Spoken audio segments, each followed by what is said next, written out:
Hi, friends. Good evening. Am I audible? Good evening, Micah. Hi, Sweta, Bhavi, Utkarsh, Shashank, Anubhav. Hi, Joey, Abhigya, Swaraz, and rest of my friends from MICA. I hope all of you are really doing good and giving a tough fight to COVID-19. Actually, I'm traveling, so I'm in a different place right now, but still thought since I had committed long back, let me try and do all my justice to all the student communities, all MICA friends, in sharing my point of view around the theme today. So I welcome Prachi, Keha, Samartha, Abhikendu, Nirav, Shrikant, Janvi, and rest of my friends. Sincere apologies for all the inconvenience, if any, because I'm traveling with low internet bandwidth right now. But I hope the system supports us, and we continue next 60 minutes. Yeah.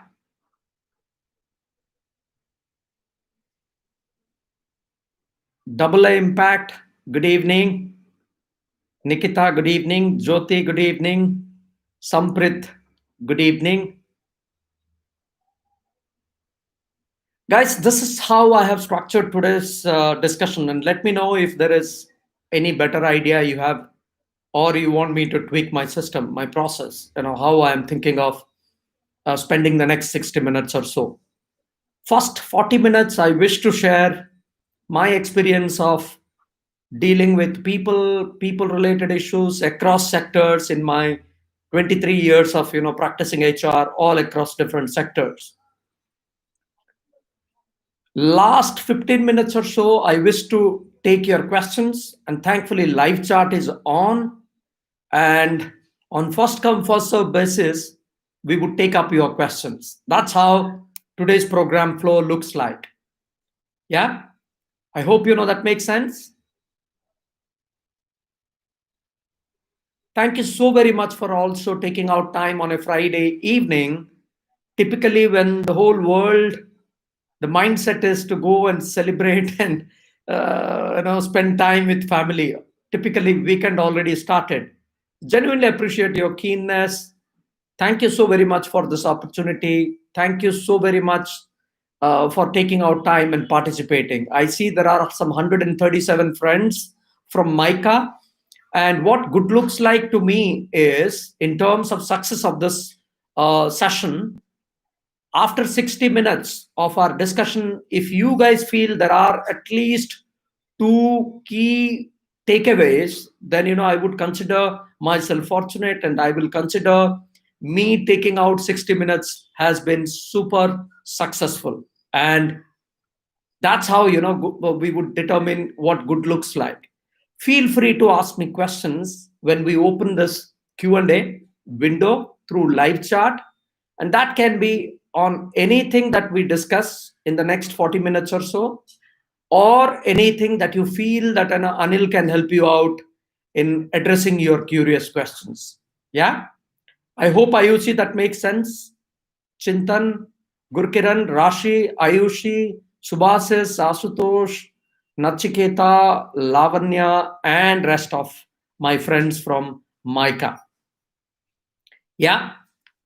Now, let me ask you, the methodology that I wish to use today is, probably I'll ask you few questions, and the intent is to provoke your thoughts, to stimulate your thinking process, hopefully with an intent to come out with some sort of a tangible outcome which we all can take as a learning and apply in our respective work areas or as student community. That should help us out in preparation of the unforeseen future that is ahead of all of us.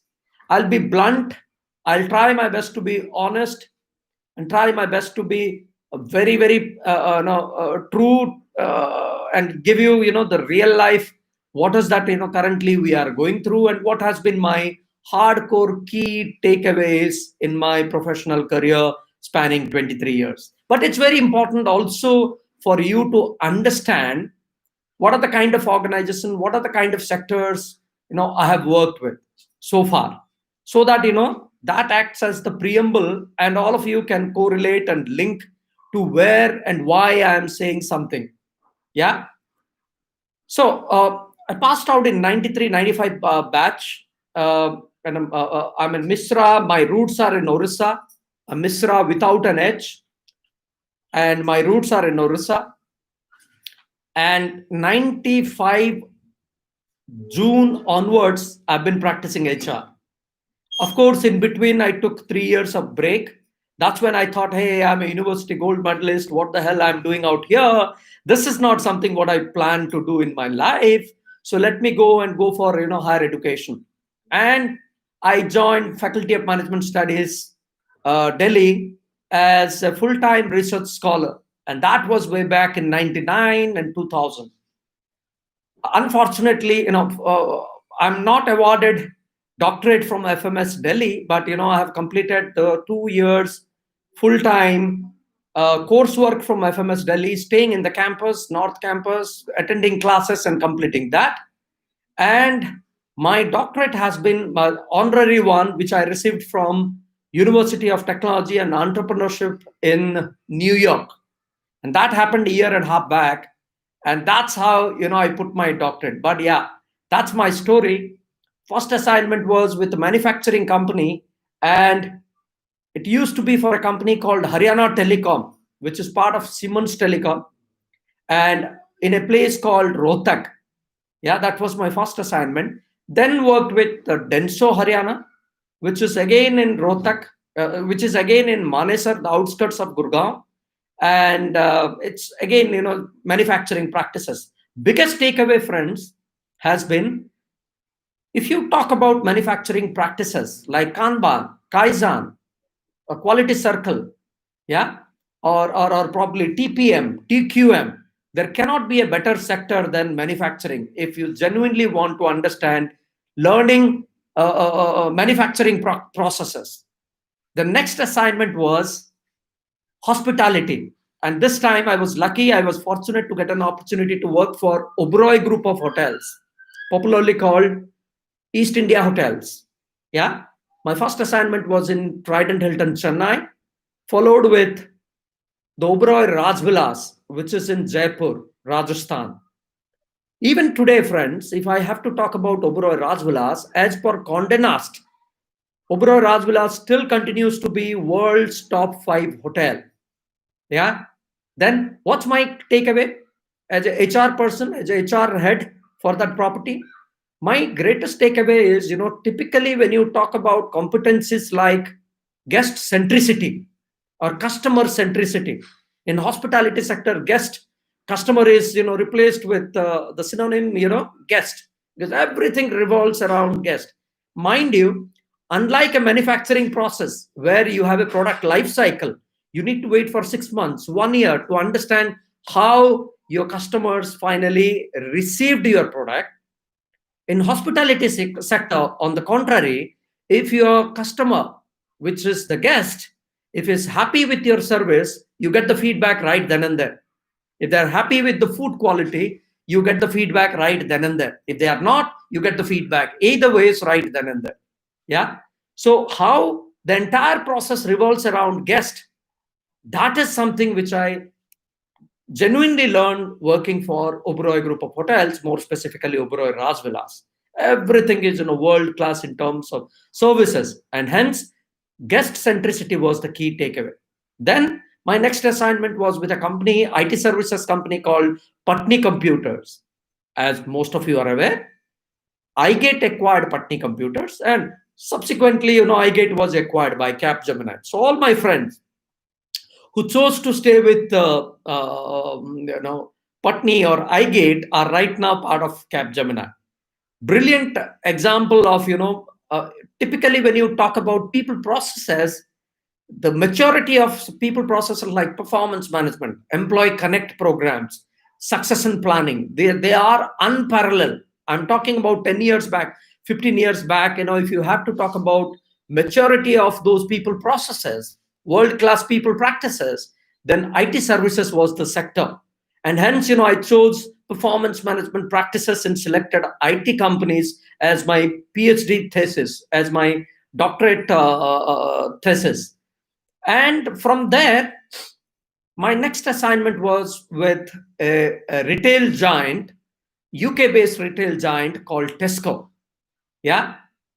My role was head of IT services, operating out of Whitefield office in Bangalore, supporting all the global shops that we have, any shop, any outlet that we have across the world, including US or Thailand or China, wherever it is present. We were managing the entire IT services function operating out of our Bangalore Whitefield office. Typically, my key learning there has been, besides other people aspects, how a retail sector, specifically if you talk about supply chain management, that was one great learning. Second thing is, we used to talk about Tesco.com. The .com business process, understanding of the business process was immense. But the greatest takeaway for me as a professional has been how a retail sector has transferred the technology in the hands of customers. Meaning, today, if you talk about Flipkart or Amazon in India, we all know that, we have the option. You can choose what time you want your stuff to be delivered, and it gets delivered during that time.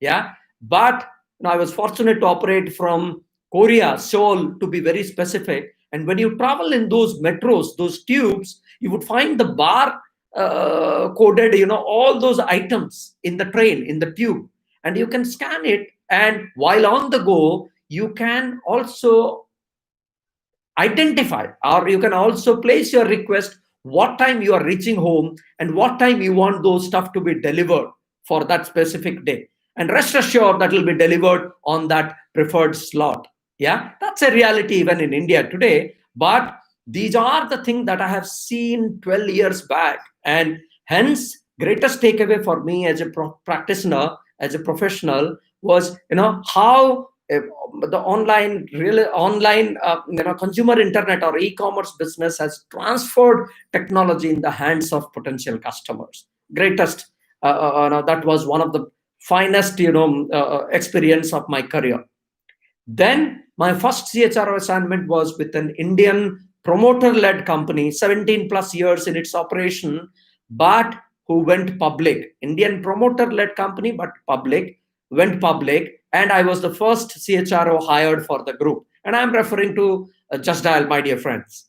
And typically, when it is an Indian promoter-led company, and more specifically in Just Dial, these are three brothers. They are the promoters, and managing multiple stakeholders who are equal in terms of power, in terms of authority, in terms of their overall span of control on business and on multiple other parameters.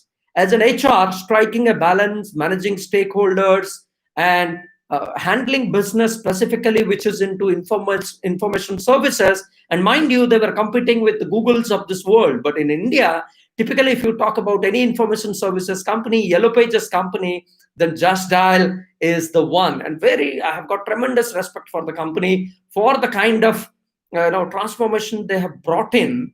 And that was my greatest learning there, friends. Then my next assignment was with Fidelity National Financial, Fortune 500 New York Stock Exchange listed company. And as CHRO, I was accountable for driving the entire strategic HR agenda for the group, operating out of Bangalore, but again, fortunate to operate out of Florida, Jacksonville to be specific, the headquarters. And the learning there is typically what happens if you are genuinely interested in buying a property in India, You would not be surprised if 5 or 10 people would come up with similar original looking document, and you are confused where to invest your money, whether this is your money is safe or not. Yeah. But in the US, each of the county would have their land records, and thankfully those land records are in digitized form, and in the US they are available to private entities. So Fidelity owned that, access to that database, and everything is privatized, meaning for 70 years, if you want to see the land record before you, take a decision to put in your money either on the home or a commercial property or a plot, then what you need to do is you need to reach out to Fidelities of this world. They would do the due diligence and they would give you a clear title. Yeah. What it means is, suppose tomorrow there are some litigations with related to property, then the entire money would be paid by the company, the Fidelity. And it is absolutely seamless. Everything is digitized, everything is privatized. And, our role was, typically to ensure we do those due diligence and give a clear title besides insurance and other stuff. Now, can you think of that kind of a scenario in India? I do understand Telangana and Karnataka, few of the states are in the verge of, making the land records digital, but then, it will take decades to, get into that state. So that was how it's perceived traditional sector can transform the business. That was the greatest learning for me as in practice now.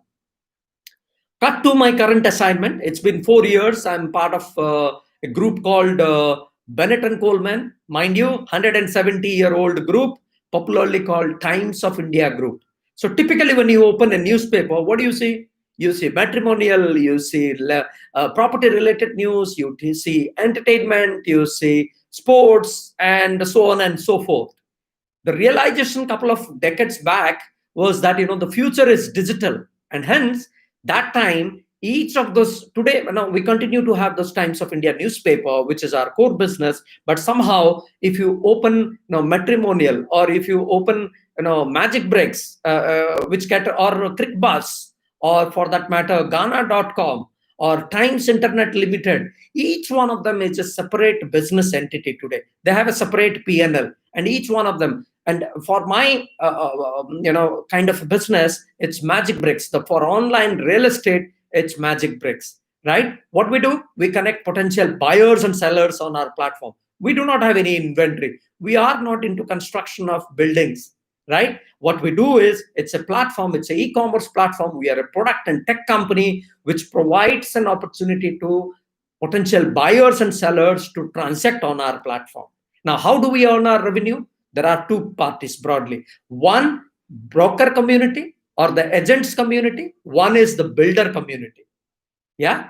Builder community, the ticket size is huge, but volume is limited.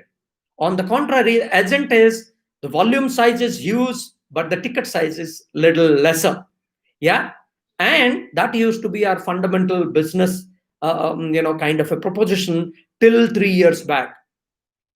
Now we have plenty of other activities, intermittent activity. For example, Vastu, for example, PG, commercial, or for example, BFSI or home loan division, for example, movers and packers.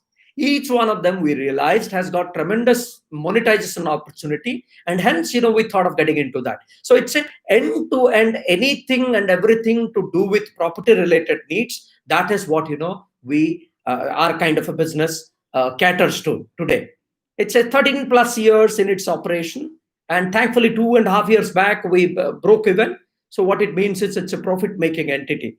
And I'm the first CHRO hired for Magic Bricks. Prior to me, there were people in HR, but as far as the CXO member is concerned, I was hired to take the organization to the next level of growth. I'm glad I've had fantastic 4 glorious years of working for Magic Bricks, and with the help of my team, we have been able to contribute in all possible manner to people processes, to leadership hiring, to learning and development, to campus hiring activity, and plenty of other activities. So friends, that has been my experience so far as my career trajectory of an HR practitioner goes. Now, let me take a pause there That was purely to set a context and give you a preamble. Now, in terms of my key learning, let me tell you what we are currently going through is unprecedented. Yeah. Every organization in the month of January, February, they carry out their annual activity, critical activity called annual operating plan. What happens in this AOP or annual operating plan? Every organization decides what would be their diversification plan, what would be their expansion plan, whether they would be going for any campuses for hiring, whether they would have any marketing specific strategy, or whether what is the digital strategy, what are the kind of investment they want to make on people.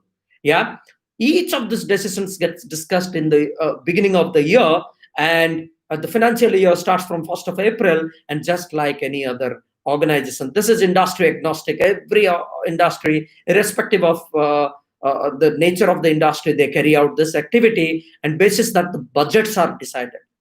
Just like any other company, we were also done with this kind of an activity. We were ready to implement that from 1st of April. Then all of us got hit with this crisis called COVID-19, which completely changed the way we used to do business. We used to think of running business. Yeah. Now I'll try and explain the kind of learning I have had during this recent time, which would be much more meaningful. Number one, irrespective of the organization, every organization, broadly, friends, has gone through three fundamental processes or changes during this unprecedented time. Number one was about how do we stay relevant? How do we survive during this unprecedented time? That was the main focus point during second week of March till, I would say by and large, end of June, July time. By and large, across organization, this is the number one thought process, that this was the number one objective that everybody, all practitioners, leadership members, they had. Now, as you are aware, most of you, some of the actions that we took, they were not pleasant. It could be layoff, it could be deferring the increment cycle, it could be deferring the date of joining for some of the campus hires, it could be putting a freeze on the total hiring, or it could be also going for a graded pay cut. Irrespective of the kind of decision that organizations across different sectors they took, the main focal point was how do we stay relevant, how do we survive. Yeah, that was the main focus point. Now, key learning, leadership learning, since the theme is around leadership learning, I want you to pay attention to what I'm going to say right now. Very, very importantly, friends, everybody understood when we went ahead, when the leaders across sectors went ahead and communicated, told people that, why they are doing certain things, what they are doing, why they are doing. Anybody who proactively communicated, people understood. However, as a practitioner, as a budding manager, I want you to jot down certain learnings. Very, very important, fundamental, that would determine the character, true character of a leader or an organization. Number one, irrespective of the times that we go through, as a leader, as an organization, you cannot afford to demean the dignity of labor. What it means? If certain attritions, if certain retrenchment, layoff is inevitable, by all means go ahead and do that, but do that with utmost humility, with utmost dignified manner. Do not demean the dignity of labor, because people make a note, and that's not the right thing to do. Number one. Number two, you cannot afford to compromise on the corporate culture. So, for example, I'm saying we respect, or probably we have values like respect, integrity, honesty, or probably meritocracy, or team spirit, or high performance. You cannot afford to compromise on your company values, keeping in mind the short-term objective. Why? Because people make a note of it, and then no matter what you want to do, no matter what you try to do later on, you can never think of transforming the organization culture if you have compromised the organization culture, keeping in mind your short-term objective. Hence, the net takeaway during this survival phase is, if certain decisions are inevitable. By all means, do that.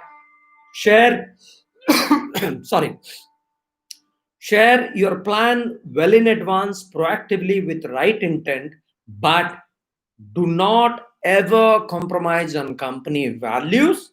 Do not ever demean the dignity of labor. With utmost respect, manage this thing. That is the number one learning I want you guys to take out of this session.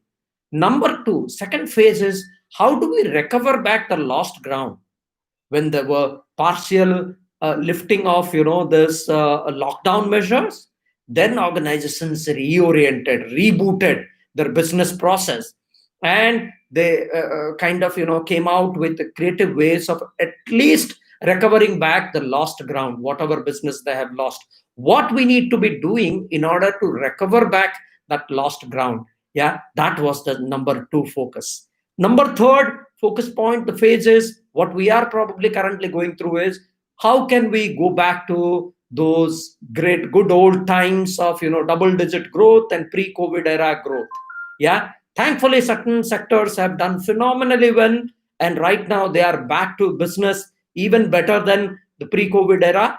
I'm talking about March 2020. Today, thankfully, our sector is one example. Online real estate, it's doing phenomenally well right now. Now, second key learning point that I want you guys to take out of this session is every adversary is a great opportunity for an individual or for an organization to reboot, to restructure their strategy and come back with a bang. For example, there are certain sectors who were severely impacted: hospitality sector, travel industry, or probably manufacturing sector. These are some of the sectors who incurred huge losses, still struggling to cope up with those kind of losses that they have seen in the last 2 quarters. Now, having said that, on the contrary, there are few sectors like an online education sector, like healthcare sector, like food delivery sector, or people like me who got into YouTubing. There are plenty of YouTubers right now. Now, any adversary is also a great opportunity for specific other sectors. Now, uh, now, third learning, all organizations everywhere, people and certain organizations were talking about how their valuation is better than any global giant, and everybody was talking about, specifically consumer internet companies, startup companies were talking about, this is my company's valuation. We are world's largest company in terms of our hotel room inventory, blah blah blah. But then the pandemic has exposed and burst the bubble, and hence, guys, the third learning that I want you to take is cash is king. Any company who had a healthy cash reserve, who had a healthy P&L balance, found it relatively easier to manage the crisis. Yeah, organizations who were playing the valuation game, the bubble heads that has burst, and great companies. And I'm not trying to criticize or put them down or demean them, but the reality is, organizations who were playing this valuation game, the bubble has burst, and they had to go for mass exodus. Organizations who were giving jacket ads, 2 page, 3 page newspaper ads during difficult time had to go for mass reduction of headcount. And hence it has exposed that it's not here to stay. Valuation game is all gas. Valuation game is all bubble, which is bound to burst here, sooner or later.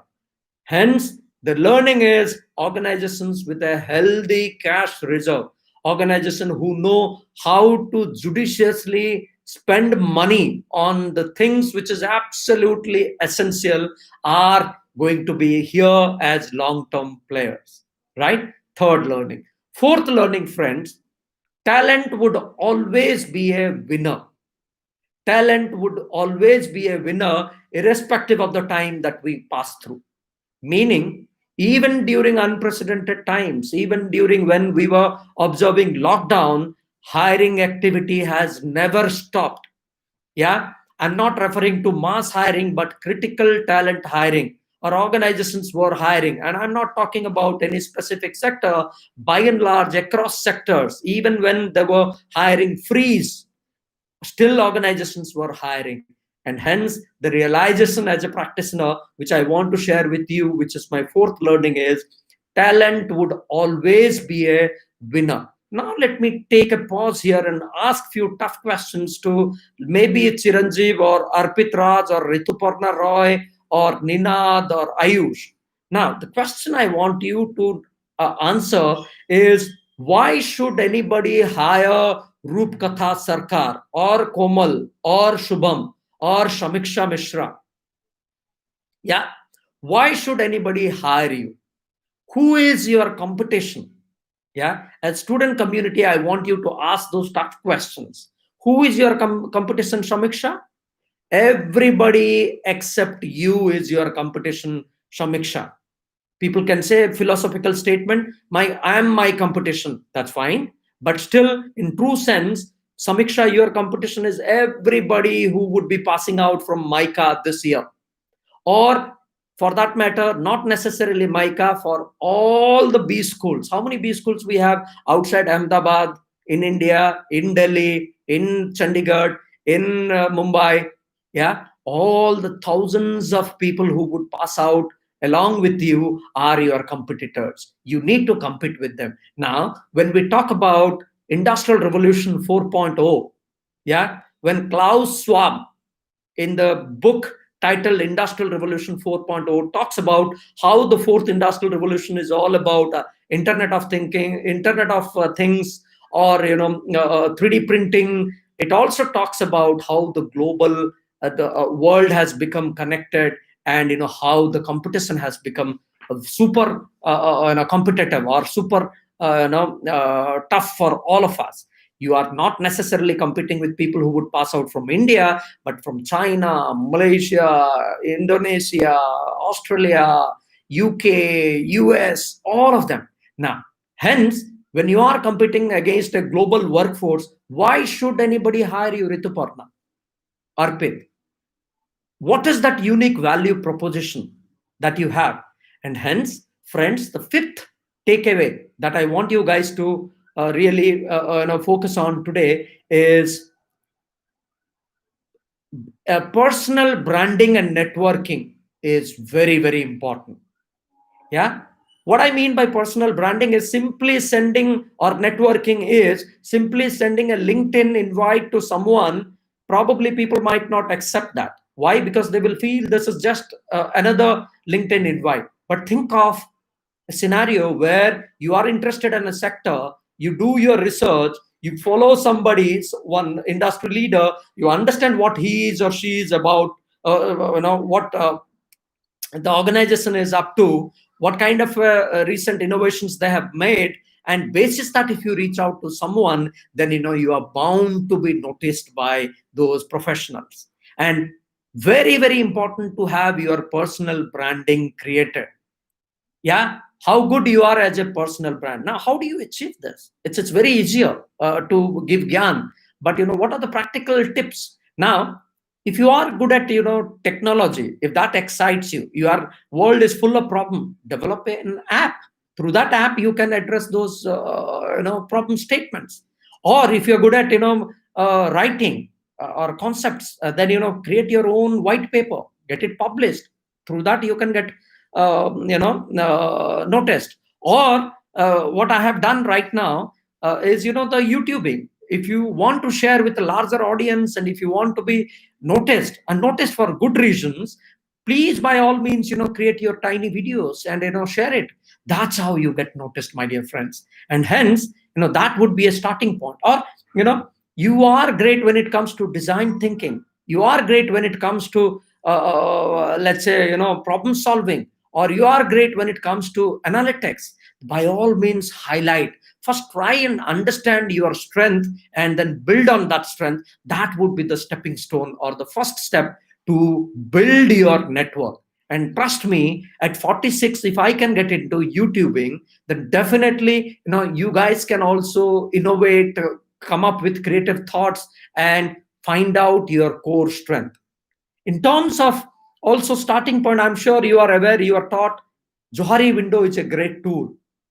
A Gallup's Strength Finder is a great tool to know what you are good at. That is the starting point. Or for that matter, probably you can also do a 540-degree kind of a or 360-degree kind of a feedback, or 720-degree kind of a feedback, and that would help you out in getting perspective from all stakeholders about what you are good at. And hence, friends, fifth point that I want you to take out or take away today out of the session is personal branding and networking is a hidden competency that would gain significant momentum in the times to come.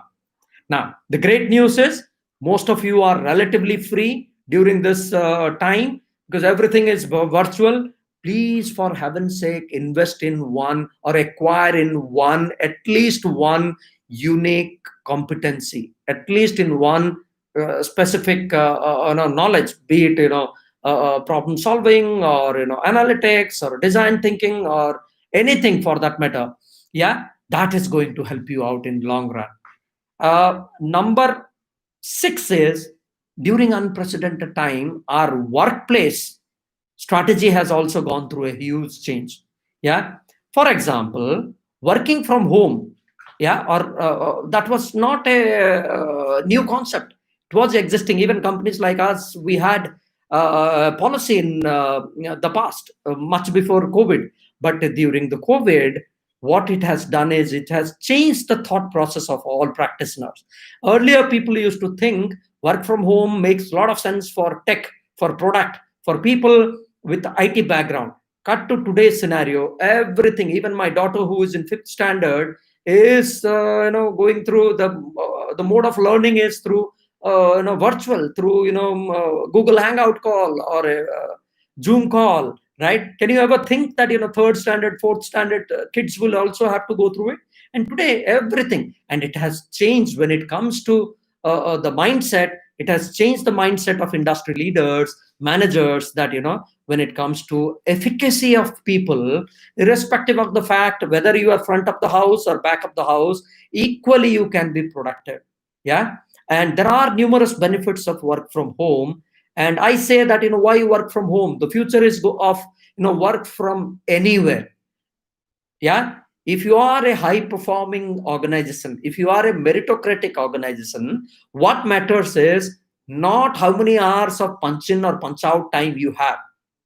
What has been your net value addition to a company? If you can establish that, then everybody is fine with that. They would allow you. Work from home, hence, to me, does not make any sense. Rather, my counter narrative is work from anywhere is going to be the norm. Doesn't matter even if you operate from the beautiful beaches of Goa. So long as you fulfill your KRA, people should be fine. There are numerous other benefits, but for your easy understanding, I have a short form. I have an acronym. I call it STOP. Yeah, STOP. These are the few benefits besides 100 other benefits of work from anywhere or work from home. Number one, S is for social distancing. Now, it's scary, but the World Health Organization, if the reports got to be believed, the virus is here to stay definitely forever. But then the situation will not get improved till the time you and I get a vaccine. Till the time, only way out for us is to maintain social distancing. And work from home allows you that flexibility. You can maintain social distancing. And hence, I strongly believe that's a trend here to stay. Yeah. Second one, T in the stop acronym. T is for travel time. It's a proven fact. Irrespective of the city that you are in, because of the traffic conditions, it's an established fact. 20 to 25% of our effective time we spend while commuting. And in work from anywhere, work from home, you don't need to commute. Yeah. And hence, the assumption is the workplace productivity or the overall efficacy of an individual would go many-fold. And hence, this is the benefit which is bringing win-win proposition to both the parties. And hence, it's here to stay. O is for office space. Gone are those days, friends, when organizations would showcase, will talk about, hey, how swanky is our campus. The investment during tough time is, the learning is, organizations are, right now are only going to focus around activity which are must to do. good to do activity like off-site in a exotic location, or spending money on a campus, lavish campus, these things will take a pause, at least for some time, if not ever. The trend right now is co-working spaces. The trend right now is allowing people to work from home. It's here to stay, or it's work from anywhere. It's here to stay. It makes a lot of economic sense also, besides flexibility and other benefits. And that is the O in the stop. P is for the pollution level. Think of the scenario. By all means, I strongly believe that economic activity should resume and should be better than before. But think of April, May, when we were following this lockdown. Less number of vehicles plying on the road, and minimum manufacturing activities. Think of old age people, think of young kids, think of people suffering with asthmatic related ailments. For them, great time. The pollution levels were very very low, and hence people in Jalandhar city or other cities were saying we could see the Himalayas, which in our lifetime we never saw, because of the pollution level. Yeah, reduction in the blue sky and all of that. In India, probably that's not a reality, but during the time, that is what we have seen. Now, these are some of the benefits, and for easy understanding, I said stop. These are the benefits of stop. Besides other benefits, these are the things. Now, the sixth benefit or sixth takeaway for students at this stage is, during this time, my key learnings were summarized around 4 C's. I call it 4 C. First C is, whenever you face an unprecedented situation, whenever there is a crisis, either you have a choice to put the problem under carpet, or you have to confront that with right intent and communicate to people. Now, think of a scenario. People were stressed. People did not know whether they would have their job tomorrow or not. People had no idea how long this work from home or work from anywhere is going to continue. People had no idea about their insurance related. If God forbid anybody catches this virus, whether the company will take care of providing a bed and has ambulance facility, blah blah blah. Any organization who proactively communicated with right intent, or rather at times over communicated, emerged victorious. They were emerged managing the situation better. And hence my first C is, communication is very important in such scenario. Yeah. Number 2 C is connect. Yeah. Connect is all about, we talk about man is a social animal, right? They cannot live in isolation. During everything, when everything is virtual, that time what we did is, onboarding used to happen through virtual, because you cannot compromise on the quality of experience that you used to provide to people. And hence we had to courier those laptops, we had to do onboarding of 5 days, 7 days kind of an onboarding, everything virtually.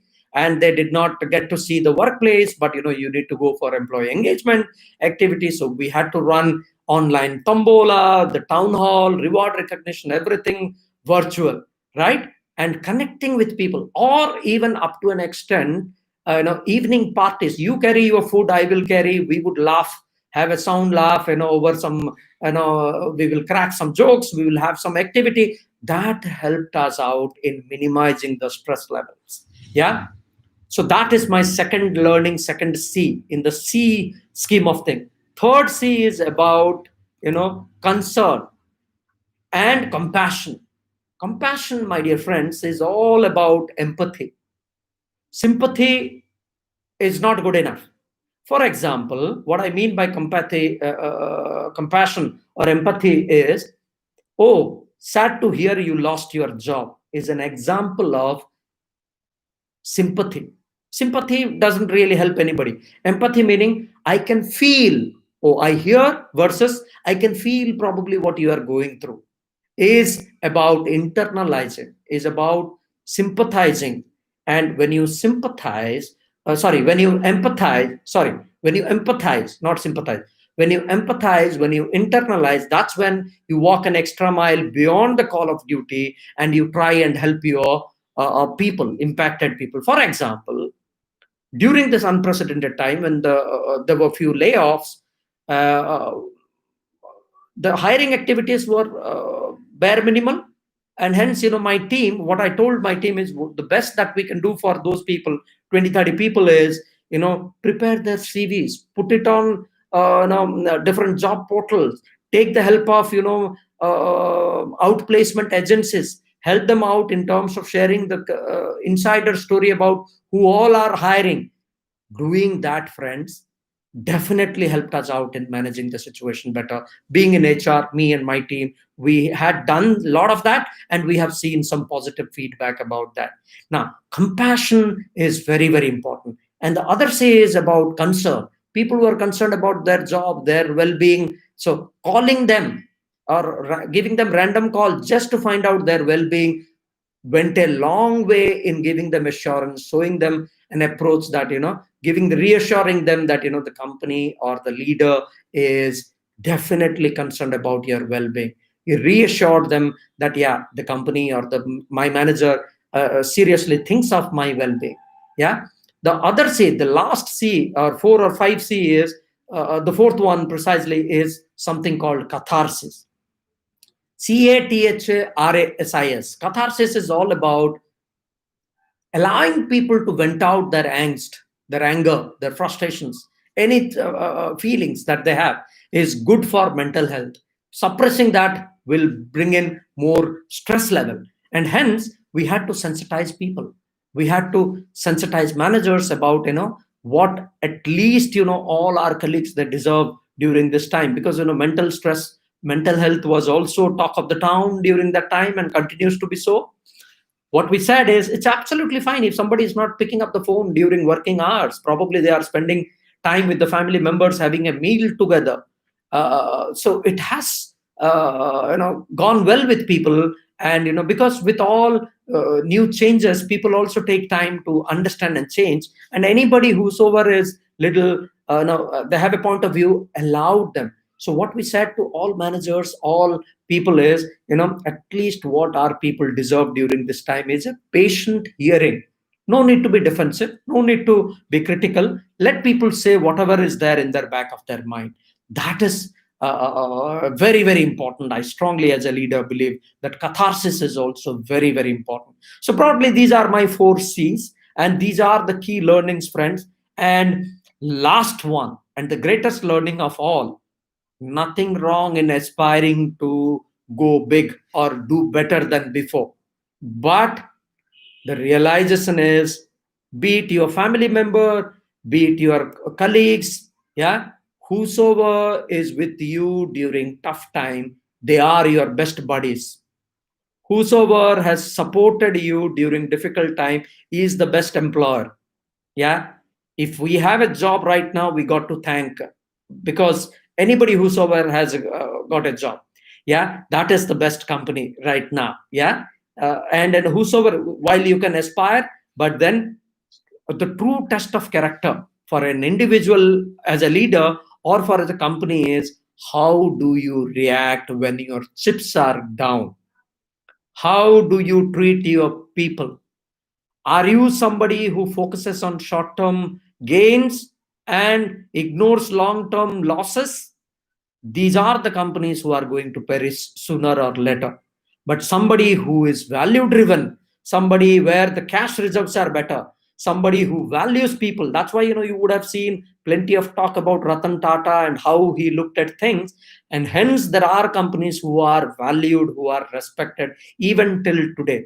Now, whatever you do during tough time is going to be noticed, and that will determine the kind of flight an organization or as a leader you are going to take. And these are, my dear friends, some of the key learning that I have had in my career or during this critical, unprecedented times. And these are the inputs that I want to leave you out with. And now, as I said, we have 10 more minutes to go. Feel free to ask me your questions. But before that, I believe the last 50 minutes has been useful in terms of discussion, in terms of key takeaways. And if yes, let me know. If no, please also let me know. Yeah?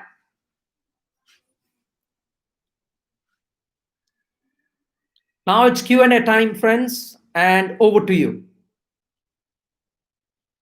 Yeah, just to in the meantime, just to let you guys know, sometime back, 3 months back, I started this YouTube channel called Dr.HR with an intent to share all the experiences that I have had so far, or to call out cross border, across sectors experiences, deal with talk to different leaders, understand the practice and share with you guys, so that you understand all the acquired skills that you have had so far in people management space.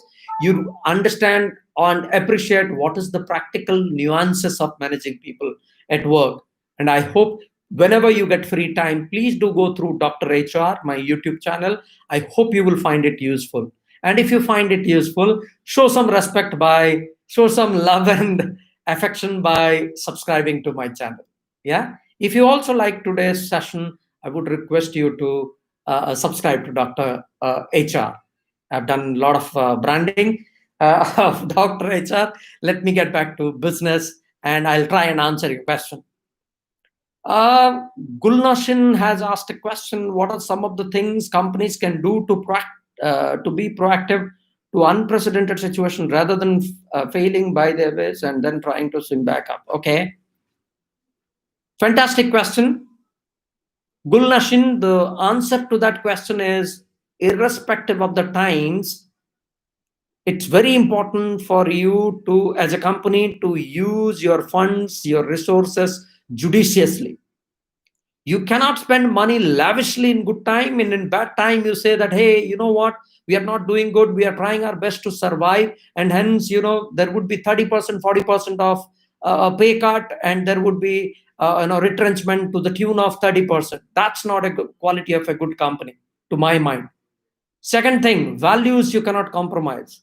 Third thing, have your priorities right, which are absolutely must to do activity and which are good to do activity. And separating those activities is always a great thing to do. Always focus on cash reserve, healthy cash reserve, because that is the future. Rest everything is momentary. That's a game in the market, the valuation game and all of that. But cash reserve is what that matters. And people, and treating people the way you would like to be treated as a core value would hold good in all times and will really act as a shock absorber during critical time. That's how I would like to see the situation. Thank you so much, Madhu, great friend of mine. Thank you, Madhu, for that encouraging input. And we have Vardag. Thank you. Sarvari Rane is asking a question: in times of turbulence such as COVID, how do organizations ensure employee confidence is maintained? Fantastic question. I'm glad you asked me that question, Sarvari.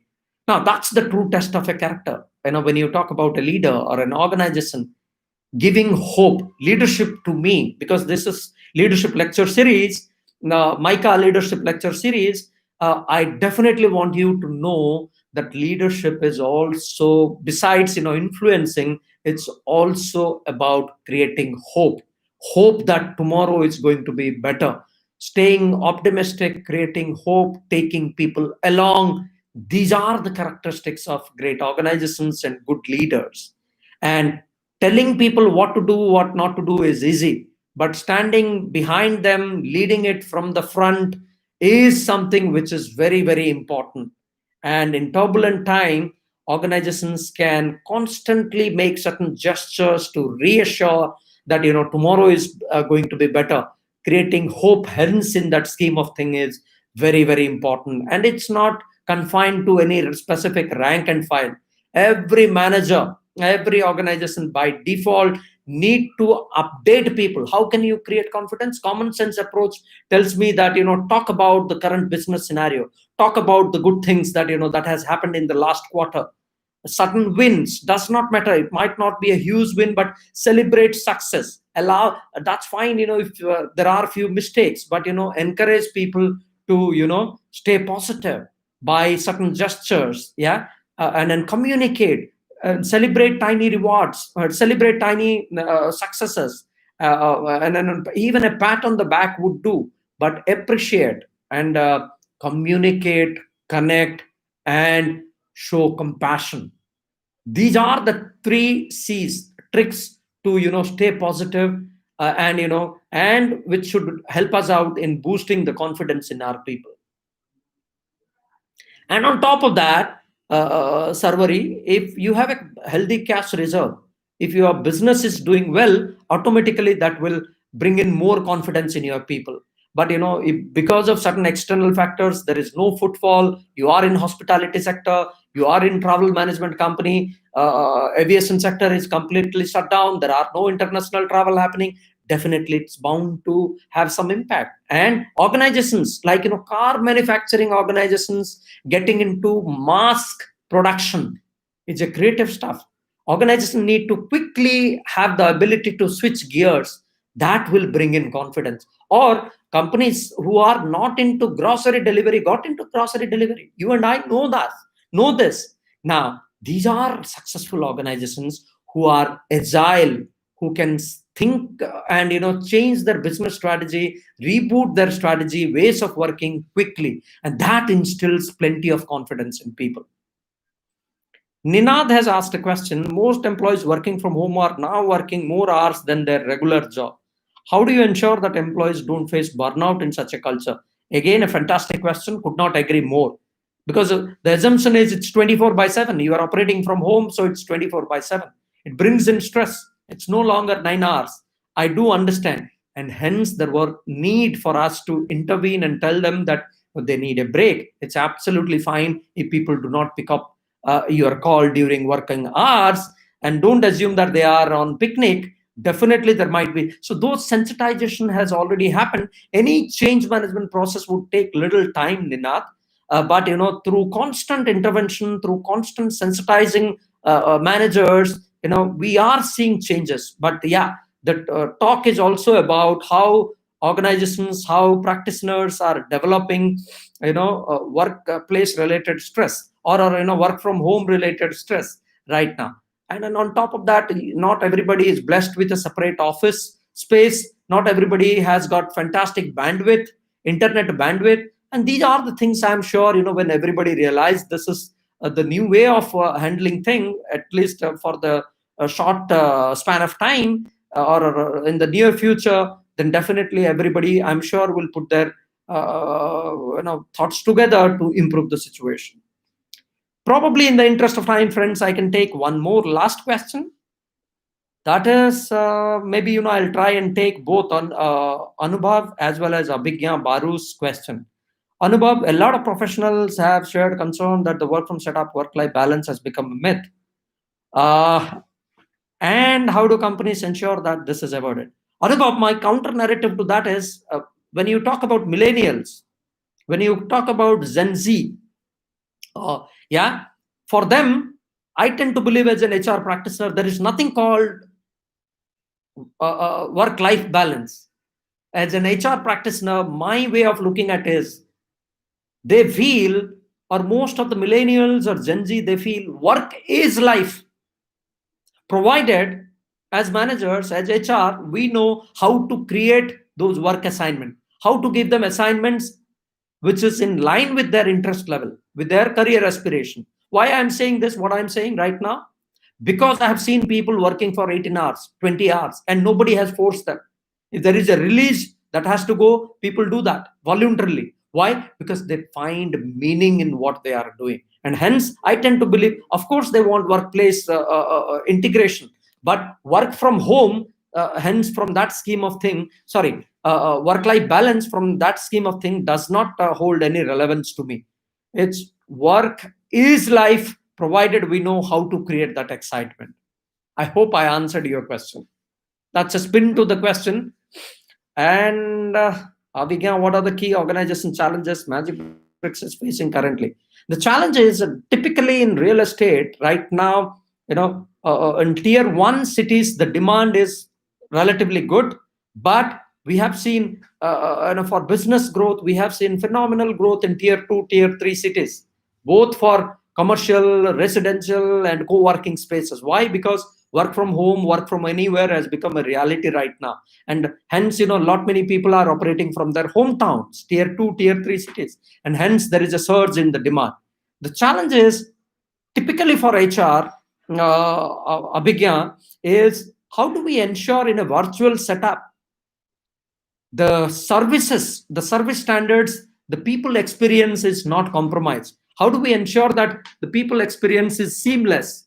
Yeah, irrespective of the fact whether you are in Patna or in Chandigarh or in Delhi, how do we ensure whosoever join our company, we give them the same kind of a hand holding and settling in experience, just like the way we have done that in the past during good times, and typically when everybody had to work from office. That remains. How do we connect? How do we engage? How do we drive performance? How do we make sure that their concerns are taken on a real-time basis? How do we ensure that their career aspiration is not compromised? How do we drive culture when everything is virtual? These are some of the key challenges that we all are grappling with, and this is again industry agnostic, not necessarily magic bricks, but I'm sure every leader is right now grappling with similar kind of a challenges. Yeah. So, in the interest of time, thank you so very much, friends. I genuinely thoroughly enjoyed interacting with you. Thanks a ton for all this opportunity and your patience. And lastly, I pray and hope that all of you should get an assignment of your choice, be it your summer internship, be it your special project, or be it your final campus placement. All of you should get a role of your choice. Stay positive, stay hopeful. Even I believe this is, we have seen the Great Depression of 2008. We are going through COVID-19. This is not the end of crisis. In future also, there would be something new. We have handled it in the past. I'm sure we will also handle it, any such challenges that comes in the future. Stay positive and do good. Yeah. All the very best and take care and God bless. Lastly, if you have not subscribed to my channel, Dr. HR, would request everybody, there are 130, 140 people already logged in. At least I'm expecting 140 subscribers by end of this session. Thank you so very much, guys. Take care and God bless. Bye-bye.